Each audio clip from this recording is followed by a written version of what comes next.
저도 몇 주 못 나와서 죄송하다는 말씀 먼저 드리고, 일본 여행도 갔다 오고 피곤해서 쉬고 이러다 보니까 이렇게 열심히 좀 아는 교인인데 공동설교 기회를 주셔서 감사합니다.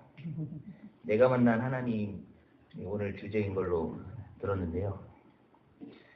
근데 이제 사실 뭐 내가 만난 하나님을 얘기하기에 앞서서 저는 일단은 교회를 뭐 다녀본 적이 사실은 이번이 처음입니다.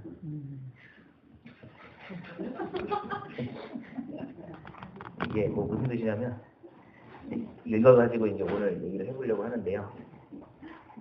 이제 저희 아버지가 이제 충남 서산에서 목회를 하고 지금도 하고 계십니다. 충남 서산에서는 이제 갈산교회라고 하는데 이제 뭐 작은 교회예요. 시골에 있는 교회고 10명도 안 되니까 좋은 만남교회보다 더 작은 교회인데 예배당은 더 넓죠. 시골 교회들이 땅값이 싸가지고 이제 더 넓은 경우가 있습니다. 근데 이제 아버지께서 이제 이게 교회가 할아버지가 개척하신 교회세요. 할아버지가 이제 여러 곳에 교회를 개척을 하셨는데 그 중에서 이제 여기를 개척하셨고 아버지가 이제 저 태어나자마자 저 딱 보고 목회해야겠다는 생각이 드셨대요. 그리고 데리고 이제 내려오셔서 물려받으셨다고. 세습이죠. 세습인데 아무도 견제하지 않는 세습.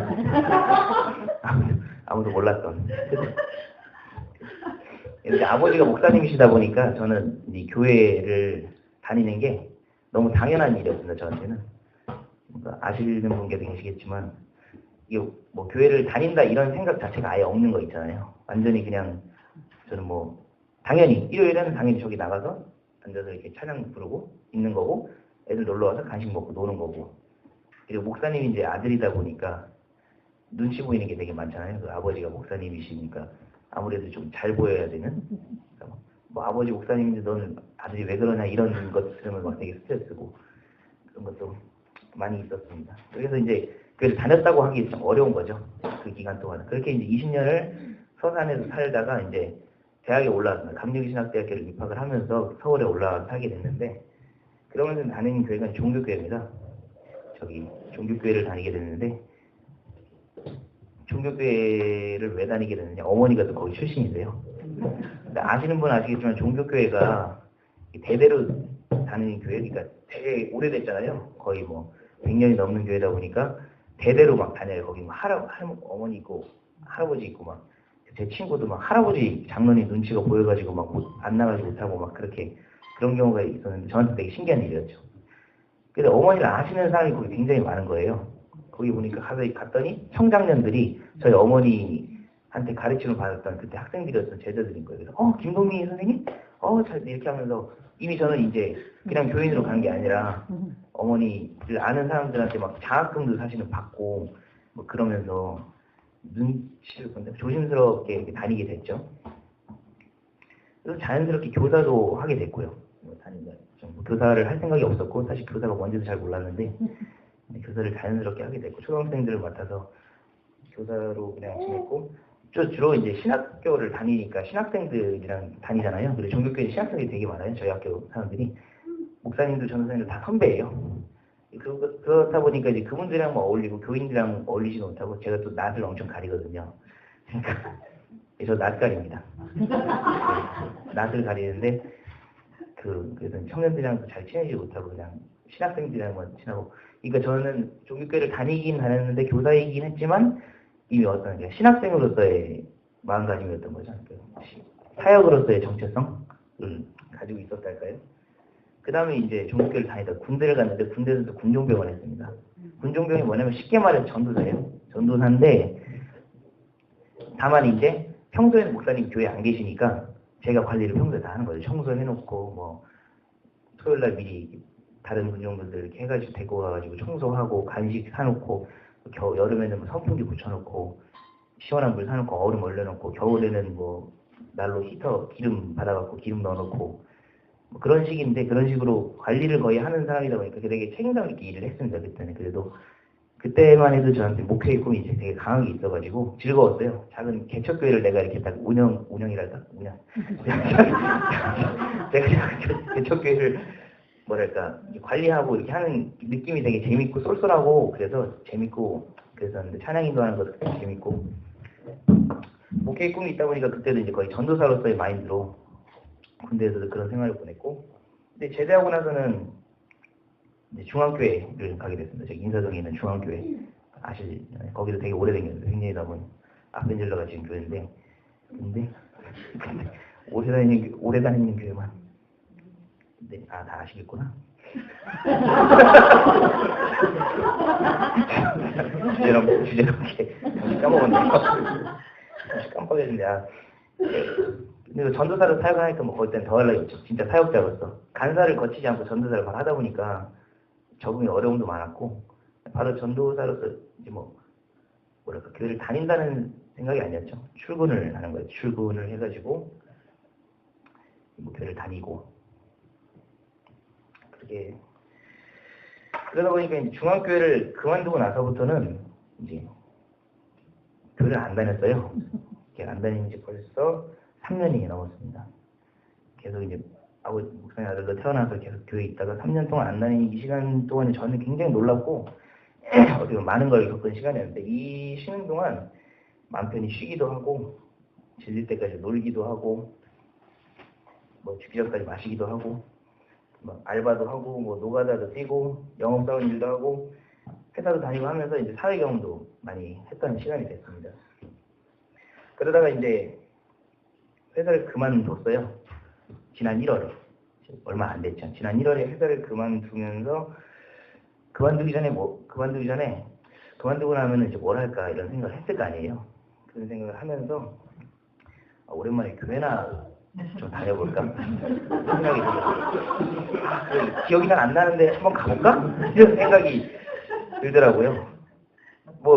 근데 일요일날 되게 편한 생활이 익숙해져 있긴 했는데 전에는 가고 그랬으니까 심심하기도 하고 할 것도 딱히 없고 그래서 이제 교회를 가볼까 하고 나와서 우연히 옆에 있던 주영이와 함께 나오게 된 게 좋은 만남 교회입니다. 근데 딱히 교회를 나와야겠다는 생각한 이유는 특별히 없습니다. 그냥 하나님을 만나보고 싶다든지 목회를 하고 싶다든지 복을 받는다든지 그런 이유는 하등 없고요. 그냥 말 그대로 다녀봐야겠다고 생각을 했고 그 생각의 결과로 요 며칠 나온 겁니다. 요 며칠 전에 얼마 전에 열심히 나오진 않았지만 할 말이 없네요. 면목 썼습니다. 근데 이제 좋은 만남 교회를 나와서 느낀 게 가장 뭐냐면은 어떻게 느끼실지 모르겠지만 저는 가장 먼저 어색하더라고요. 저는 나와서 그렇게 느끼셨는지 모르겠지만 저는 되게 어색했어요. 그래서 뭐가 어색했냐 이 생각이 드는 거예요. 내가 왜 나왔더라? 이유를 잘 모르겠는 거예요. 목적을. 그러니까 뭐랄까 말하자면 어릴 때 습관처럼 나왔던 거예요.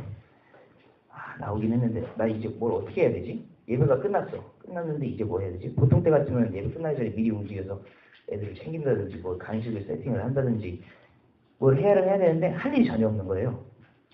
할 일을 달라는 뜻은 아니고요. 그런 뜻은 아닌데 그런 뜻은 아닌데 이게 되게 어는 거 있잖아요. 순간 해야 될 것 같은데 뭐 해야 되지? 굉장히 어색하더라고요. 사람들이랑 관계가 어색한 게 아니고 어디 가서는 잘 지내고 싶은 마음이 있으니까 이렇게 여행 얘기도 하고 성도들이랑 같이 밥도 먹고 이렇게 하고 되게 좋은데 그냥 관계에서 어색한 게 아니라 뭘 해야 될지 딱 어색한 그런 느낌이 있으니까 그래서 그때 며칠 비로소 좋은 만남 교회를 몇 주 나오면서 느낀 게 있습니다. 내가 교회를 다녀본 적이 없구나 그런 생각이 든 겁니다. 내가 다녀본 적이 없다. 그냥 다녀본 적이 한 번도 없구나. 지금까지 다녔던 교회는 다 그거였죠. 집 아니면 출근, 직장이었던 거죠. 말하자면 저한테. 난 항상 교회 속에 있는 줄 알았는데 사실은 교회에 있던 게 아니었구나. 교회에 있어 본 적이 없구나라는 생각이 좋은 만남 교회를 다니면서 들었습니다. 근데 교회를 안 다니던 3년 동안도 제가 교회를 완전히 벗어났다고 생각한 적은 사실 한 번도 없었거든요. 벗어나고 싶었는데 제가 되게 말하는 어떤 생각들, 언어들 아니면 무슨 관점들 이런 게 다 교회에서 출발을 하고 기독교적인 생각으로 바탕이 돼 있다는 걸 문득문득 막 깨달았었어요. 3년 동안도. 아, 나 이게 되게 벗어나기 어렵구나. 벗어나려고 몸부림 쳤는데, 근데 벗어나기 되게 어렵구나. 그런 생각을 하면서 그랬는데 교회를 다시 다니려고 보니까 아, 근데 되게 어색하다. 난 그런 바탕이 있는 줄 알았는데 그것도 아니네. 이게 되게 혼란스러운 거죠, 저한테는. 어떻게 되는지도 잘 모르겠고. 그러다 보니까 어릴 적에 저희 집에 일요일마다 놀러 왔던 친구들이 있을 거 아니에요. 교회에 다녔던 동네 친구들이 이제 생각이 났습니다. 아, 걔들이랑 나는 사실은 되게 달랐구나. 교회를 나오는 저기가 같이 놀고 어울리곤 했지만 걔네들은 뭐 친구가 있어서 간식이 있어서 놀러 왔지만 난 대체 뭐 때문에 나오는 거지?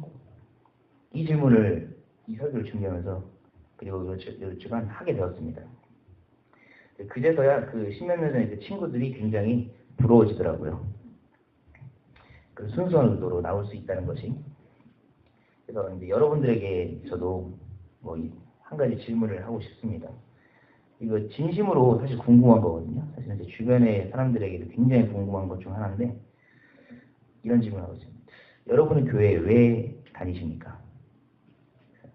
저는 이 질문이 굉장히 궁금합니다. 순수하게. 그냥 뭐 교회 같은 거 뭐하러 다니? 이런 뜻이 아니고요.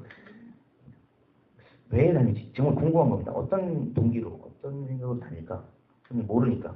저는 당연히 그냥 움직이는 대로 했었지 선택해서 나온 일 없었으니까. 그래서 뭐 이쯤 되면 사실 오늘 공동설교 주제인 내가 만난 하나님 얘기는 뭐 하지도 못. 만난 하나님은 고사하고 교회도 왜? 전 하나님에 대해 정말이지 사실은 정말로 저 스스로는 어떻게 생각하냐면 잘 알지 못한다고 생각합니다. 조금도 난 하나님에 대해 아는 게 없다. 안다고 생각했던 적이 있었죠. 아, 난 하나님을 좀 아는 것 같은데 그렇게 생각했던 적도 있었죠. 근데 아니었습니다. 저는 조금도 하나님을 지금 알지 못한다고 고백을 하고 있는 실정이고 그래서 추측만 할 뿐입니다. 제가 이상적이라고 생각하는 어떤 상을 아직은 그리고 있을 뿐 하나님에 대해서 느껴본 적이나 쉽게 말해 만난 적이 없다고 해야겠죠. 그 하나님이 여러분에게는 각자의 교회에 나오는 이유이고 동기일 것 같습니다. 제가 보기엔 추측하건데 저도 그런 하나님을 이제는 좀 알고 싶어서 교회에 다녀보고 싶다는 생각이 들고 좋은 만남 교회에 나오게 됐습니다. 아까 어릴 적 친구들 얘기 들었었죠.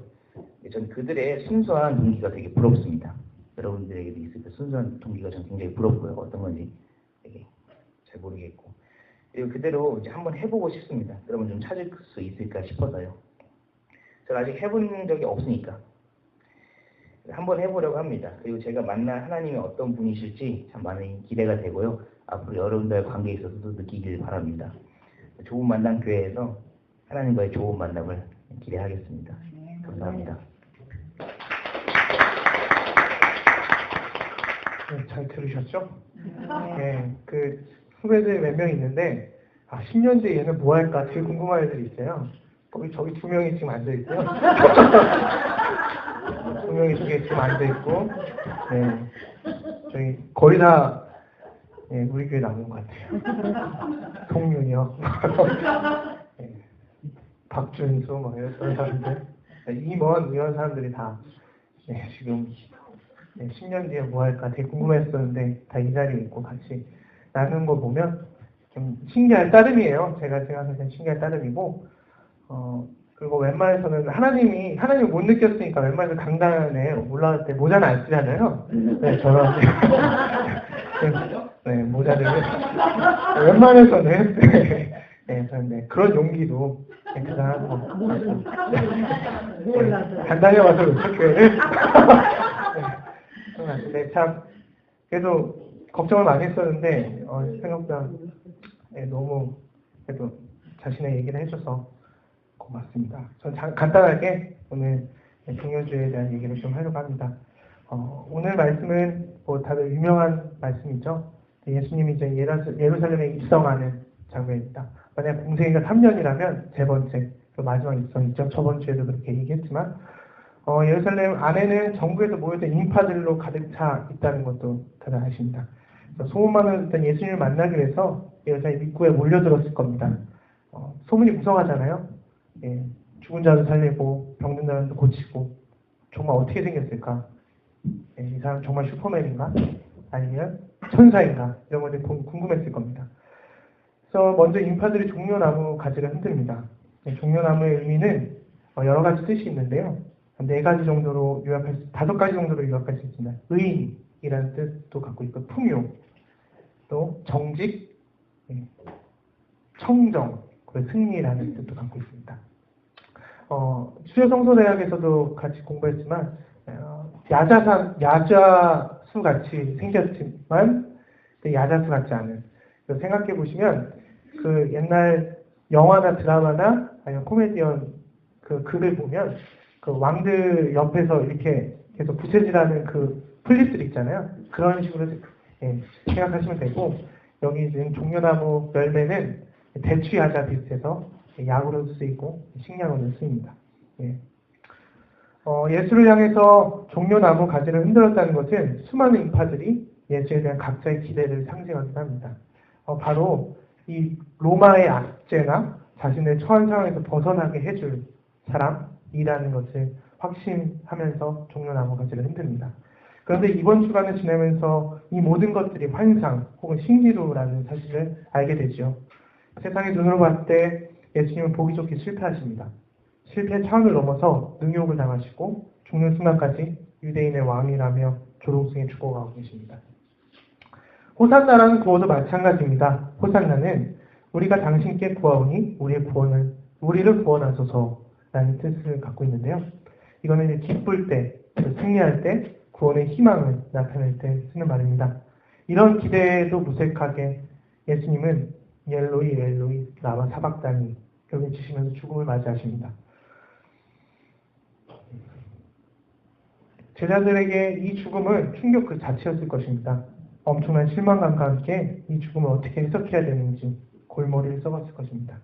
고민이 많아지면 홀로 되기 십상이죠. 그래서 제자들이 뿔뿔이 흩어지게 됩니다. 우리도 여러 죽음을 목도하게 됩니다. 이 죽음 앞에서 우리는 해석합니다.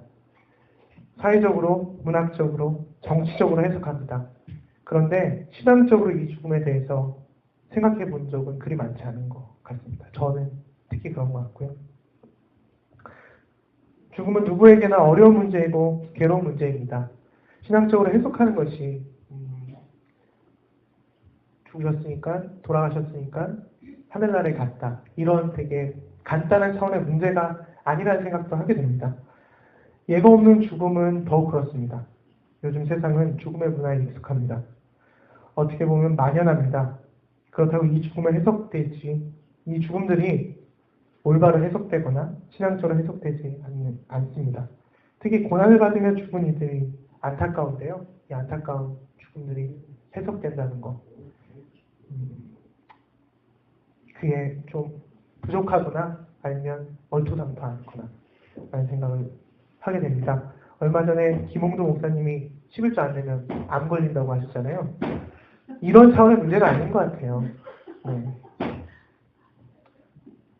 그러면 저도 그 중간에 11주 많이 안 됐는데 5년 동안 암에 걸렸을 거, 암세포가 살아나는 뭐 이런 건 아니잖아요. 이런 차원으로 다시 교회들이나 신앙인들에게 치부해버리는 것들 고민스럽습니다. 고난주간을 맞이하는 이번 주 조만하게 성도님들은 죽음의 의미를 어떻게 생각하십니까? 특히 우리가 가진 신앙의 의미로서 죽음의 의미를 어떻게 바라보십니까? 그런데 놀라운 사실은 알면서 가는 고난과 죽음은 그 자체로 숭고하고 또 묘하게 설득력이 있다는 사실입니다. 예수님이 가신 길이 이와 같기 때문입니다. 손해인 줄 알면서 가는 길, 끝이 보이는 데 가는 길, 실패할 줄 알면서 가는 길, 이 모든 길은 험난하지만 이 길이 예수님을 만나는 길이라면, 또 무언가를 얻어가는 길이라면, 또 사랑을 얻는 길이라면 여러분들은 이 길을 가시겠습니까? 가실 수 있으신가요? 오늘 주보에 보면 뭉크의 골고다 언덕이라는 그림이 있어요. 이 그림을 보시면 예수님은 형체가 없죠. 근데 군중들은 십자가를 보지 않습니다. 저를 쳐다보고 있어요. 여러분들은 어느 자리에 계십니까? 웃는 사람입니까? 죽음 앞에서 웃는 사람입니까? 심각한 사람입니까? 아니면 걱정이 많은 사람입니까? 부활을 기대하는 사람입니까? 아니면 고난을 한 몸으로 맞이하는 사람들입니까? 고민스럽습니다. 이번 주간 예수님이 걸어가신 고난의 의미와 또 우리의 주변의 고난을 생각하면서 부활은 죽은 다음에 일어나는 거잖아요. 그리고 오늘 성서도 나중에 쓰인 거예요. 예수님이 이랬구나. 이래서 나귀를 탔고 사람들이 종려나무 가지를 흔들었고 호산나라고 외쳤구나. 라고 나중에 품평회를 하면서 해석을 하기 시작하는 겁니다. 우리도 순간순간이 해석하기 힘들고 죽음의 의미를 해석하기 힘들고 여러 가지 고난의 길이 해석하기 힘들겠지만 나중에 승리를 맞았을 때 아니면 그것이 사랑이라고 느꼈을 때 우리 모두 고난 받는 이들 곁에 조금만이라도 다가설 수 있는 조그마한 성도님들 되기를 간절히 기도하겠습니다. 네.